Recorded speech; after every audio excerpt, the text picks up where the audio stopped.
विश्व स्वास्थ्य संगठन WHO ये आज का हमारा टॉपिक है। और पिछले दिनों WHO के बारे में आपने बहुत कुछ सुना है। जैसा कि आप सभी जानते हैं कि इस समय हम कोविड-19 से जूझ रहे हैं, तो इस महामारी को पूरी दुनिया के समक्ष इसको जागरूक बनाने के लिए WHO ने बहुत अहम भूमिका निभाई है। सबसे पहले हम ये जान लेते हैं कि वर्ल्ड हेल्थ ऑर्गेनाइजेशन, जो कि विश्व स्वास्थ्य संगठन के नाम से जाना जाता है, उसका लोगो आप ये देख रहे हैं। इसके लोगो में आप चारों तरफ जो है जैतून की पत्तियां देख रहे हैं, बीच में विश्व के कुछ हिस्से आपको नज़र आ रहे हैं और साथ में एक अजगर टाइप का एक जीव आपको दिखाई पड़ रहा है। तो ये वर्ल्ड हेल्थ ऑर्गेनाइजेशन का लोगो है। और विश्व स्वास्थ्य संगठन की स्थापना जो है वो 7 अप्रैल 1948 को हुई थी। सबसे पहले जो महत्वपूर्ण बिंदु है वो ये है कि विश्व स्वास्थ्य संगठन संयुक्त राष्ट्र संघ की एक एजेंसी है, एक अभिकरण है। संयुक्त राष्ट्र संघ की 6 अंग आपने नाम सुने हैं, पढ़ते हैं आप। महासभा, सुरक्षा परिषद, आर्थिक और सामाजिक परिषद, अंतर्राष्ट्रीय न्यायालय, न्यास परिषद,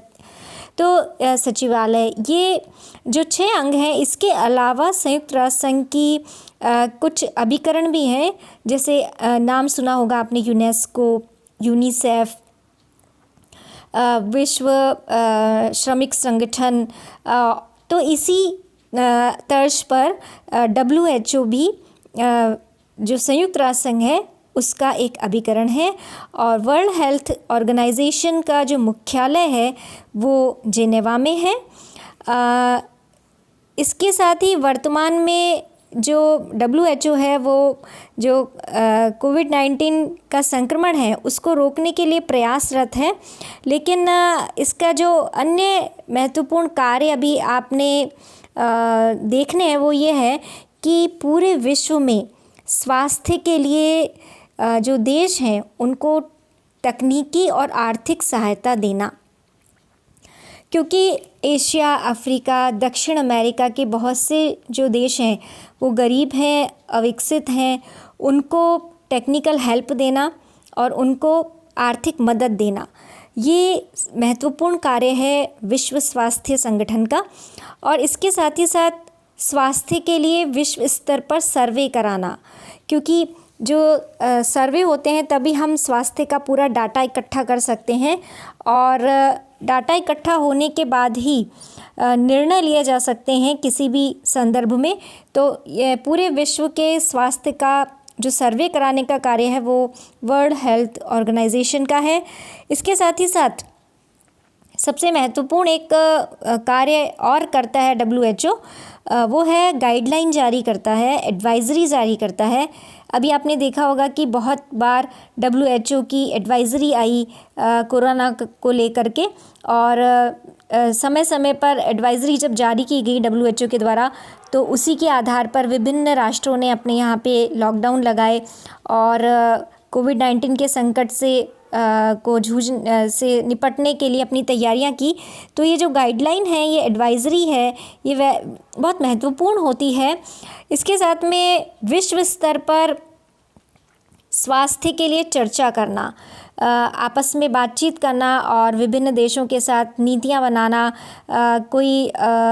डिसीज़न कोई अगर लेने हैं तो वो लेना, क्योंकि जब तक हम बातचीत नहीं करेंगे, डिस्कशन नहीं करेंगे तो बहुत सारी जो प्रॉब्लम्स हैं वो सॉल्व नहीं हो पाएंगी। और एक हेल्थ रिपोर्ट जो है प्रति वर्ष वो WHO के द्वारा जारी की जाती है, जिससे कि विभिन्न राष्ट्रों का जो स्वास्थ्य का डाटा है वो उसमें होता है और उनकी क्या स्थिति है,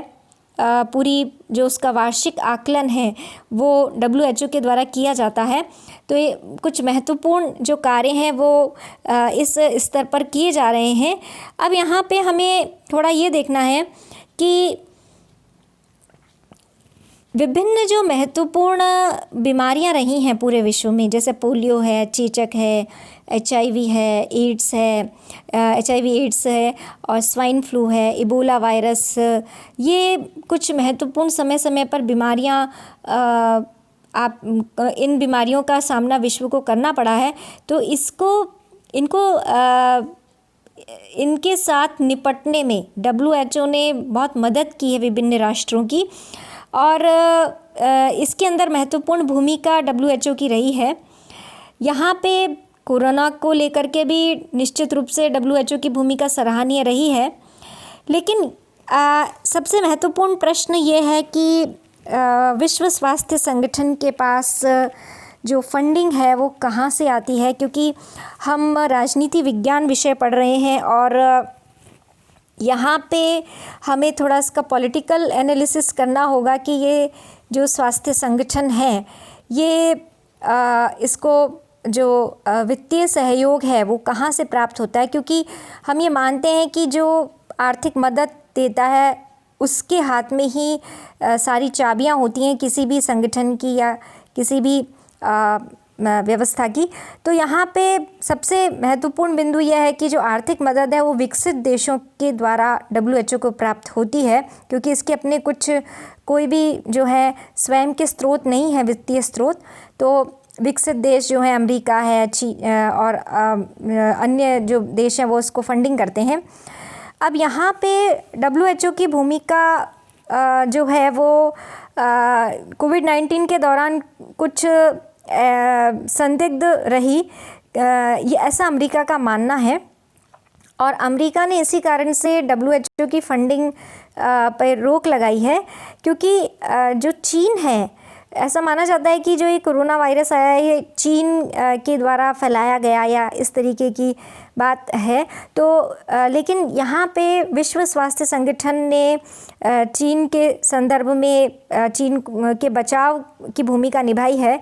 तो यहाँ पे अमेरिका का ये आरोप रहा है विश्व स्वास्थ्य संगठन पर कि विश्व स्वास्थ्य संगठन चीन को बचा रहा है इस संदर्भ में, और इस कारण से अमेरिका जो आर्थिक सहयोग विश्व स्वास्थ्य संगठन को देता आ रहा था वो अमेरिका के द्वारा बहुत कम कर दिया गया या एक तरीके से उससे हाथ खींच लिए गए हैं। ये एक परिस्थितिजन्य घटनाक्रम है, और जब ये परिस्थितियाँ समाप्त हो जाएंगी या इस संकट से हम उबर जाएंगे तो हो सकता है अमेरिका अपने इस फैसले में बदलाव करे और जो फंडिंग है वो पहले की तरह ही जारी रखे। लेकिन जो सबसे महत्वपूर्ण बिंदु यहाँ पे निकल कर आ रहा है विश्व स्वास्थ्य संगठन के संदर्भ में, वो महत्वपूर्ण बिंदु यही है कि इस संस्था के पास अपने स्वयं के वित्तीय स्रोत नहीं है, और यही कारण है कि इसे अन्य देशों पर निर्भर होना पड़ता है, उनके दबाव में रहना पड़ता है, और इस कारण जो और अधिक महत्वपूर्ण भूमिका ये संगठन निभा सकता है वो निभा पाने में ये सक्षम नहीं हो पा रहा है। तो संयुक्त राष्ट्र संघ की ये एक महत्वपूर्ण एजेंसी है, एक महत्वपूर्ण अभिकरण है, लेकिन इसको और सशक्त बनाना होगा, विकसित देशों के दबाव से इसे मुक्त करना होगा, और कुछ ऐसी व्यवस्था करनी होगी कि इसके स्वयं के वित्तीय स्रोत जो है वो उत्पन्न हो सकें, और ये संस्था विश्व स्वास्थ्य के लिए जो अपनी महत्वपूर्ण भूमिका निभा रही है, सराहनीय कार्य कर रही है, उसको वो और अच्छी तरीके से निभा पाए और इसका लाभ पूरे विश्व को मिल सके। जो हमारी आधी आबादी जो पूरी दुनिया है, जो गरीब देश हैं, अविकसित हैं, विकासशील देश हैं, उनको भी इस संस्था का पूरा लाभ और सहयोग प्राप्त हो। तो इसके लिए कुछ महत्वपूर्ण परिवर्तन और कुछ महत्वपूर्ण कार्य जो हैं वो किए जाने होंगे, और संयुक्त राष्ट्र संघ के स्तर पर भी इस संदर्भ में कुछ महत्वपूर्ण कदम उठाए जाने चाहिए, जिससे कि ये संस्था और ज़्यादा भविष्य में सफल हो सके।